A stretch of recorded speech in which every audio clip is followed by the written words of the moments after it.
Ang kwentong ito ay hango sa totoong buhay. Karanasan ito ni Noli.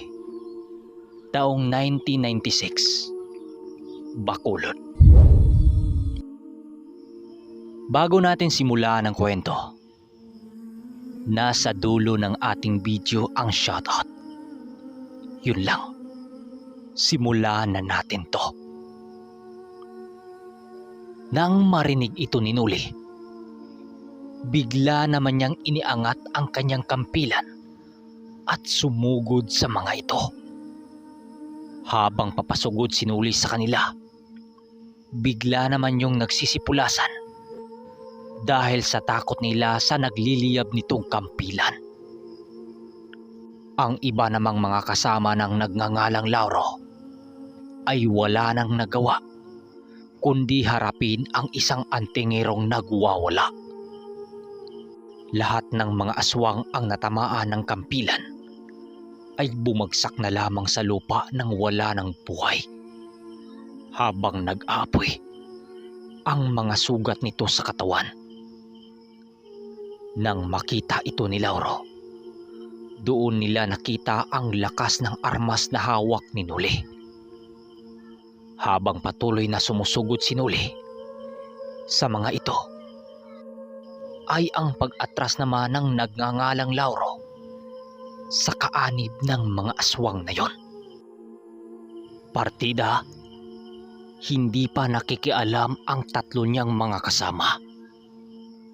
Ang dalupaho naman at ang tikbalang ni Danilo hindi na gumagalaw dahil ito ang nagsisilbing bantay sa lahat ng butas na maaring malusutan ng mga kalaban.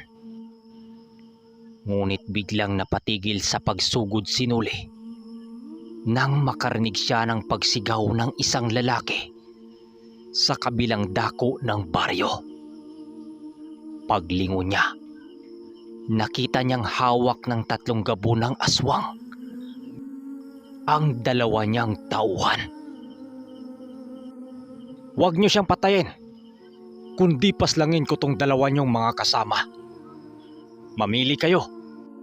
Lubayan niyo siya o kitilan namin ng buhay ito." Wika ng isang gabunang nakahawak sa liig ng mga kasama niya. Habang nakaunday dito ang matatalas nilang mga kuko. Dahil dito, agad namang nagsihandaan sila Manong Duming sa kanilang pwesto.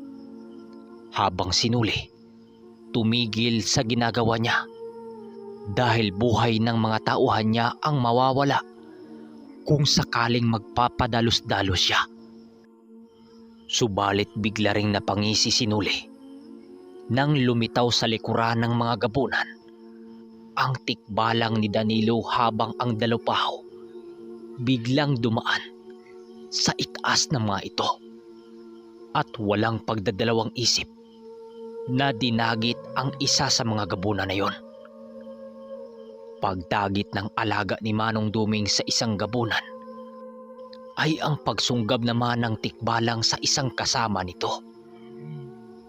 Kaya't ang nangyari, nakawala si Ambong sa pagkakahawak ng gabunan. Habang si Nardo, hawak-hawak pa rin ng isang gabunang natira. Habang nangyari yon, ay ang pagsugod naman ng pangkat sa nagngangalang Lauro kasama ang mga aswang nitong kasapi. Si Noli noon, agad din niyang ginamit ang sukdulan ng kanyang kapangyarihan upang masagip ang isa niyang tauhan. Agad siyang nag-aanyong anino habang nilapitan ang kinaroroonan ni Nardo. Ang 3 niyang mga kasama noon ang humarap sa mga kalabang sobrang dami ng bilang. Habang yung isang gabunang humawak kay Nardo, maglalaho na sana ito kasama ang isa niyang tauhan. Ngunit agad ring lumitaw si Noli sa likuran nito at dali-dali yung sinipa. Subalit ang ginawa niyang yon ay ang naging daan upang mapahamak ang isa niyang tauhan. Kasabay na tumalsik si Nardo sa isang puno. Sa dumakip nitong gabunan, pagtingin niya, nakita niyang hindi na ito gumagalaw. Dahil papasugod na sa kanya ang gabunan, pinili na lang niyang tumakas kasama ang katawan ni Nardo. Habang si Ambong, sinagip nila Mang Carpio. Dahil sa taglay-taglay niyang aninong itim, hindi siya magawang masundan ng gabunang humanap sa kanya. Pagtingin nila sa kinaroroonan nila Danilo, nasipat niyang pinagkumpulan ito ng mga aswang at mga sigbing kasing laki na ng mga batang kalabaw. Hindi naman siya nabahala para sa kalagayan ng mga ito dahil alam niya ang mga kalibre ng mga ito. Ngunit hindi maglaon, tumigil din ang salot sa paligid nang magawang maugos ng mga kasama niya ang mga kalaban. Habang hila-hila ni Danilo si Laurong buhay, habang putol na ang mga kamay at braso nito. Nule, mukhang kailangan mong buhay ang demonyong ito. Sa'yo ito gumawa ng karahasan, kaya sa'yo din ito magbabayad. Wika ng ermitanyo sa kanya. Nang marinig ito ni Nuli, dali-dali niya man niyang nilapitan si Lauro habang nag-iisip kung ano ang kanyang gagawin dito. Hindi na ito nakagalaw dahil sa putol na ang mga braso at paa nito. Ang ginawa niya, inilapat sa mga putol na bahagi ng katawan nito ang nagbabagang hawak niyang kampilan. Hinayaan lang naman siya ng mga kasama niya upang magbigyan ng hustisya ang pagkawasak ng tinatatag niyang manukan na basta-basta na lang sinira ng mga nilalang.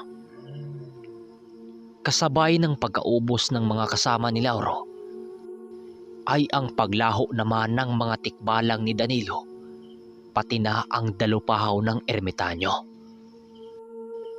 Lumapit naman ang dalawang ermitanyo sa kinaroroonan ni Nuli at ang aswang na si Lauro noon.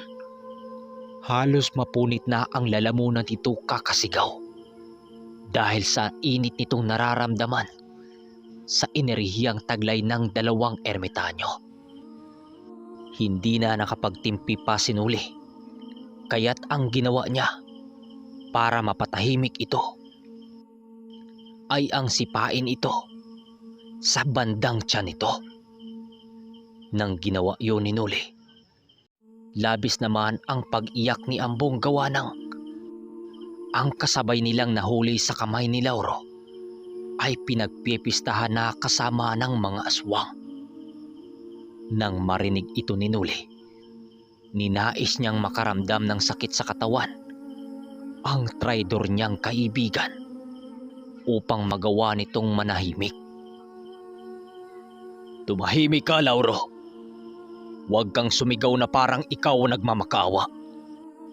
Walang maawa sa kagaya mong demonyo ka. Ba't mo nagawa ito sa pangkat ko at sa mga alaga ko? Anong dahilan? Ha? Sigaw ni Nuli. Dahil sa inggit ko sa iyo, Nuli. Hindi ko matim na ganun mo na lamang natalo ang tinataguriing antingero sa lugar namin na si Alvaro, na ang pinuno namin. Nang marinig ito ni Nuli, pilit naman niyang sinasabing hindi niya alam na pinuno nila yon. At isa pa, hindi siya nagipagkaibigan sa mga antingerong panig sa kaliwa. Walang kasalanan ng pinuno mo, kundi ikaw lamang. Dahil lang sa inggit mo, ginawa mo ang mga bagay na ito sa akin. Wika niya. Ngunit hindi talaga nakikinig ang demonyong yon. At tinatawanan pa siya nito na para bang iniinsulto siya.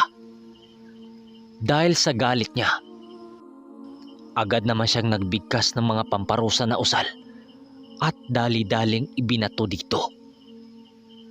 Dahil sa may mga sugat na ito sa katawan, hindi na rin ito kinaya ang mga ibinato niyang usal at nalagutan din ng hininga. Matapos itong gawin ni Nuli, nagwika pa siya sa harapan nito ng, "Naway sa pagpanaw mo, Lauro, maisip mo pa rin ang masasayang alaala kasama ang grupo natin. At sana, hindi ka tularan ng mga kasapi mo."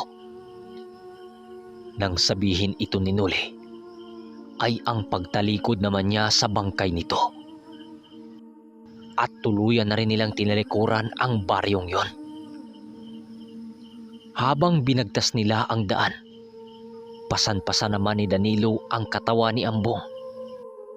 Habang wala pa ring malay.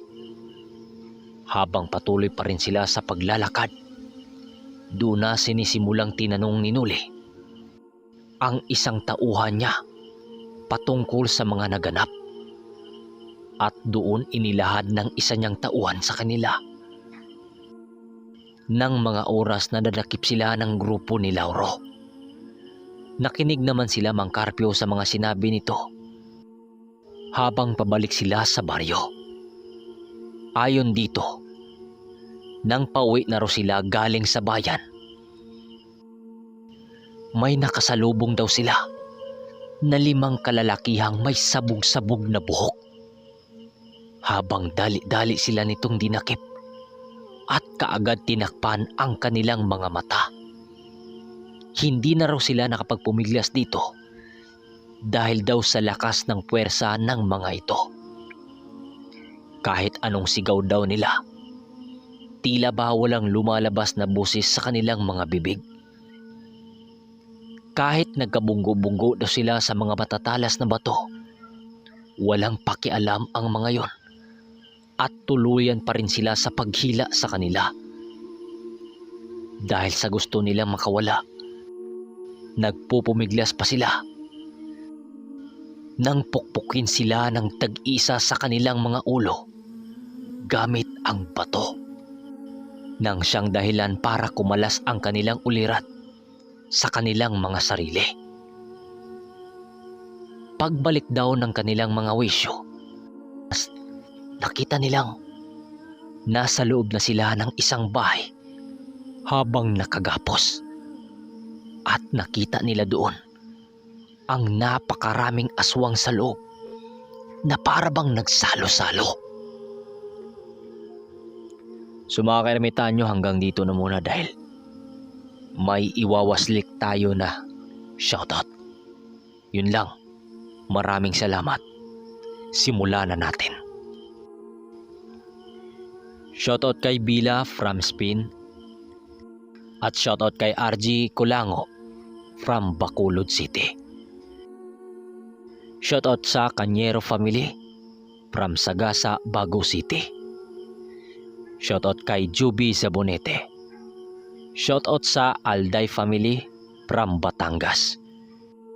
Shoutout sa Taimiman Iloilo Ormoc, Leyte. At shoutout kay Rex Malorica. At shoutout kay BCG EYB3. Iwan ko lang kung anong ibig sabihin yan. At shoutout sa Marikina Riverbank. At sa kay Carlo Reyes at kay Rini Ala. Maraming salamat sa inyong pakikinig at sa mga nagpa-shoutout. Hanggang dito na lang dahil hindi ko na kaya... hindi ko... Sinabi ko. Dahil kasi sa kinain nating laing-lalim lumala yung upo natin. Sinsya na at pasintabi sa mga kumakain dyan. Maraming salamat.